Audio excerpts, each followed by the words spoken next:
Hey, it's Desiree Stafford. Super excited to be here talking to you about how you can really see your opportunities to crush it in Q4, I should say.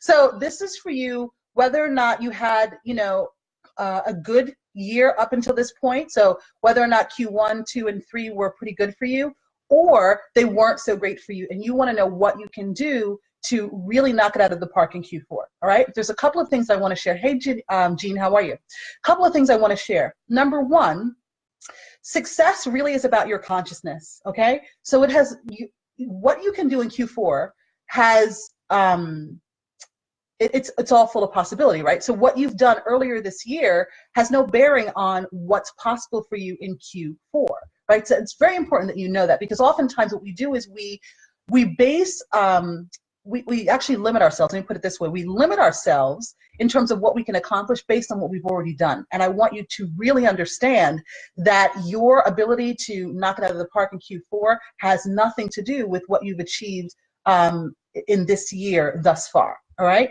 Your success is really about your consciousness. It's about what you are aware of now and what you do with that. Okay. The second thing I want you to be mindful of is to focus on your possibilities, not just your problems. So it's important that we are aware of our mistakes, our missteps, our setbacks, whatever the case may have been for you this year. It's very important that we're aware of those things, but we want to focus on what's possible next, right? Instead of just focusing on the problem, because so often we do that, right? So let's say, for example, this year your marketing really wasn't bringing in as many qualified leads as you want, right? And so if you stay focused on that problem, you keep telling yourself, my marketing isn't converting, it's not bringing in qualified leads, then what do? It becomes a self-fulfilling prophecy. You keep recreating that experience. However, if you are aware that, okay, my marketing isn't converting the way that I want it to convert, so what's the possibility? What's the possible solution to this problem? If we focus more on the possibilities, you will get insights, you will get opportunities, you will get ideas, you will attract the people who can support you in making the tweaks that you need to make in order to get the results that you desire. All right.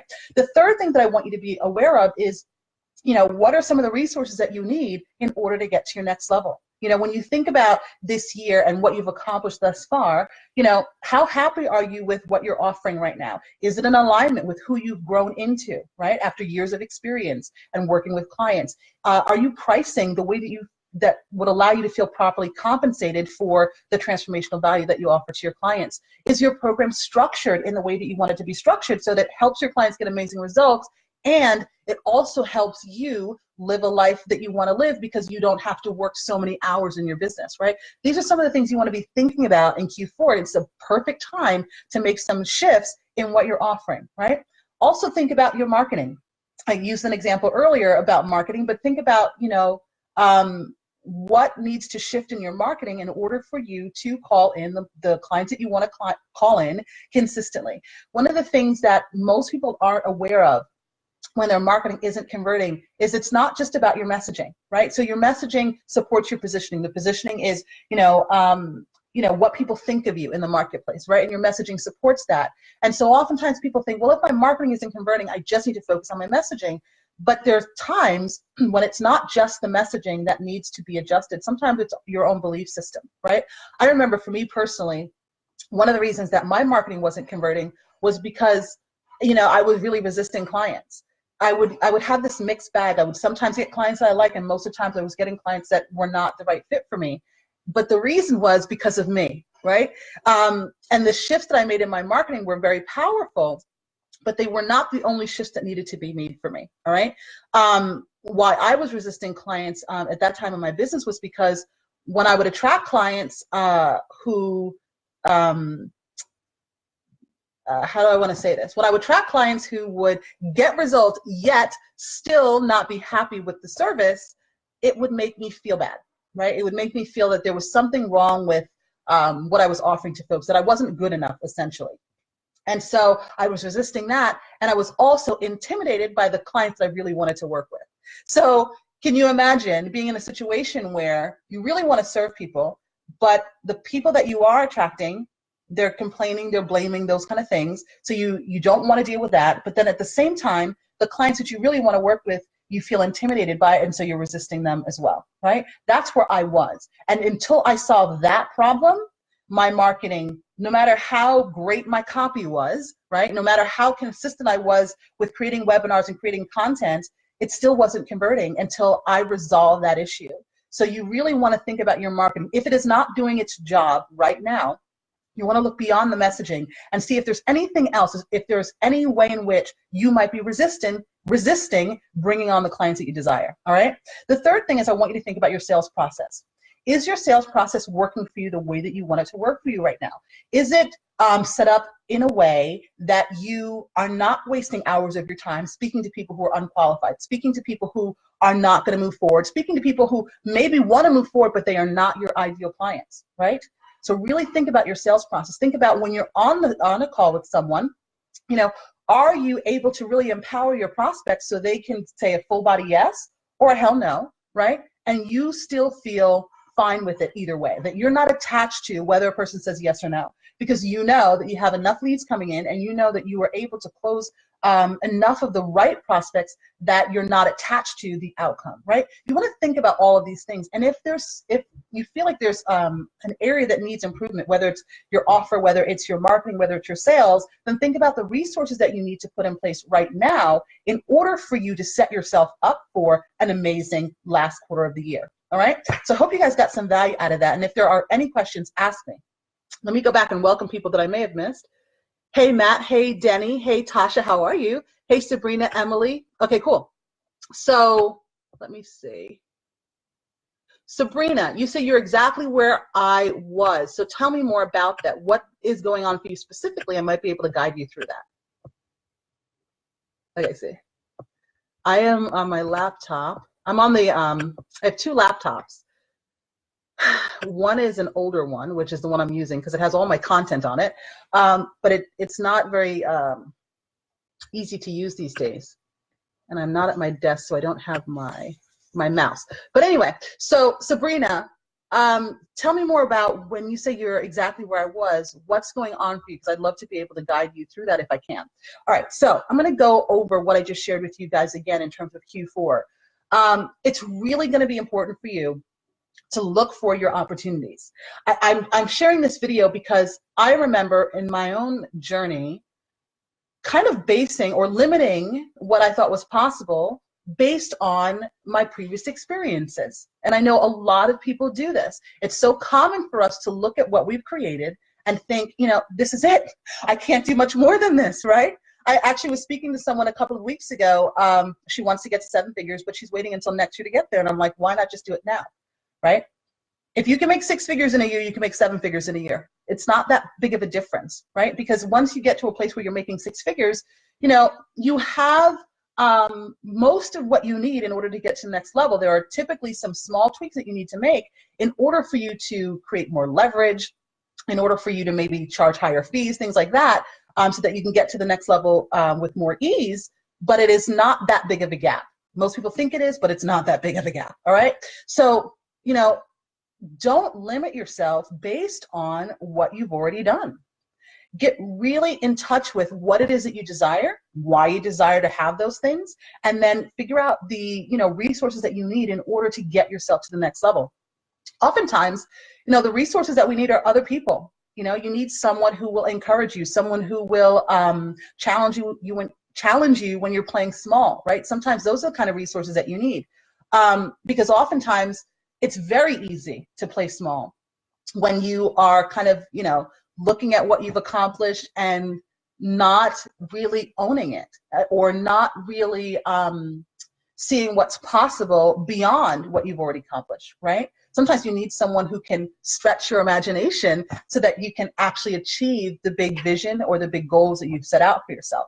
But, you know, knocking out of the park in Q4 is extremely possible, regardless of what you've already done this year. So that's the one thing. If you take one thing away from today's video, that's the thing I want you to take away, that regardless of what you've accomplished up until now, whether it's been great or not so great, you can still knock it out of the park in Q4, right? You want to make sure, like I said before, that you are focused on the possibilities, not the problem. So when you become aware of what may not have worked for you, right? When you become aware of those things, it's great, but you don't want to just sit there and kind of dwell in the problem. You want to start looking for the possible solutions. What do you want instead? What do you desire to create? And go after that with, you know, everything you've got, right? You want to be on fire in Q4, even if the beginning part of this year did not turn out as you desired it to turn out. You need to be on fire, right? So think about what are the possibilities, what are the possible solutions for you in order for you to get to your goals, achieve your ambitions, all right? It's not too late. That's one of the things I want you to leave here with as well. It is not too late. And the last piece is, you know, again, what are the resources that you might need in order to pull it off, right? What is it that you need support with in order to achieve your goals with a lot less effort? Cool. All right. So let's see. Does anyone else have any questions, comments, or feedback before I go? Let's see. Hey, Cher, how are you? Cher says, blessings from the UK. Awesome. I'm glad you're receiving my message there. All right. So Sabrina says, not drawing what I want, but terrified with the idea of getting what I want. That is so huge. First of all, Sabrina, congratulate yourself for that awareness, because so often we desire things that we are subconsciously resisting. And without that awareness, you can work really, really hard and not get what you want, and be extremely frustrated and not know how to shift that. So it's brilliant that you have that awareness. So Sabrina also says, it's the craziest place to be. Self-sabotaging behaviors kick in here. Yeah. So it's one of the reasons why I mentioned that it's important to have at least one person who can really support you, who can challenge you when you're playing small, who can call you out on your self-sabotaging behavior. Sometimes there are behaviors that we're doing to sabotage ourselves that we're not even aware of. So we have the conscious self-sabotaging behavior, and then we also have the unconscious behavior. You, to me, are ahead of the game because you're aware that you're self-sabotaging. You're aware that you have some resistance. So the next question is, what are you doing about that? What kind of support do you have in place to help you see those behaviors, to help you create new patterns of behavior so that you can stop sabotaging yourself, and also to understand why you're sabotaging? What are some of the beliefs that are maybe in conflict that are causing you to sabotage, right? So now that you have the awareness, what are the resources that you're going to put in place in order for you to solve this problem, okay? All right, so Sabrina also wrote, I definitely don't ask for help as soon as I should. I try to figure it out. Okay, great. So Sabrina says she tries to figure it all out on her own. So that is great to know that about yourself. So what is the opposite of that? It's asking for help now, right? You know what you do to sabotage yourself. One of those patterns is to not ask for help. So now start asking for help. One of the things you might want to also consider before you ask for help is why you don't. What is that about for you? You know, I know for me, oftentimes I didn't ask for help because I felt embarrassed to ask for help. I thought that I should know it already because so many people thought that I had it together. I felt like I needed to continue to appear like I had it together. That was part of my identity. So I was embarrassed to ask for help. And I recommend that you try to figure out why you are resisting help right now, or why you don't ask for help, because it's important that when you are in a coaching relationship that you're aware of some of the ways that you might be holding yourself back, and you want to make sure that your coach or mentor knows that as well so that they can work with you, right? I went into coaching relationships in the past not really owning the fact that I would resist help, not really owning the fact that I wanted to pretend like I knew it all, because that's the way that I felt like I could prop myself up and feel good enough, right? And so I would go into my early coaching and mentoring relationships with that kind of, idea in my head that I knew it all. And I was very closed off at times, not always, but at times I was, when it was really important for me not to be closed off. So it's important that you have that awareness about yourself and you make your coach or mentor aware of that as well, so that they can help guide you in the relationship. All right. Okay. So Cher says it's awesome. Thanks. All right, cool. So who has any questions or comments about what I shared? Because there's no reason that you should not make Q4 your best quarter of the year if the rest of the year hasn't turned out the way that you wanted it to turn out, right? There's so much possibility. It's so amazing. And I will tell you from personal experience why I know this is such an amazing time of the year, because last year for me, I rocked my own world. I think I brought in around 300 or 350,000 in the last quarter of the year, and I had never made that much in my business before. So I know from firsthand experience that it is possible, because at the beginning of the year, it was okay, but it wasn't great. It wasn't what I wanted it to be. And Q4, I knocked it out of the park. So I know that you can do the same, right? It doesn't matter what you have accomplished up until this point. if you really do what I shared with you, if you're mindful of the fact that success is really about your consciousness, so your past results have no bearing on what is possible for you, okay? It's about what you choose to make of what you have right now. If you bear in mind that you need to focus more on the possible solutions to your problems, not just focus on the problems themselves, because you don't want to create a self-fulfilling prophecy. If you can be mindful of, really asking yourself, what are the kind of resources that I need right now in my business in order to help me get to my next level? Do I need, support with my mindset? Do I need support with my program, like creating my offer, raising my fees? Do I need support with my marketing so that it converts more consistently? Do I need support with my sales process so that I am, converting more of the right clients? You want to think about what are the resources that you need and get them in place now so that you can have a Q4 that really makes you proud, right? Alrighty, so let's see. Sabrina says, that's it. If they think I should have it all together, I probably should have it together. No self-love in that. Yeah, listen, it doesn't matter what level of success you get to, you will always need some kind of support, right? The most successful entrepreneurs have always had some support, whether it's a coach or mentor, whether it's, having a right-hand person. All of us need some kind of support in order to get to our next level. And, when you can have enough compassion for yourself to acknowledge that and allow yourself to be supported, that is really self-love and self-care, right? So I'm gonna wrap up today. I'm gonna go because I actually have a call soon. But this is what I wanted to leave you with. Q4, your level of success, it's up to you, right? Don't let what may or may not have happened earlier in this year or even in the previous years, I don't know how long you've been in business, but don't let what you've been able to accomplish in the past limit what you think you can accomplish now, right? Because every day is a new opportunity for us to create something new. I'm just happening to use Q4 because this is where we're at, right?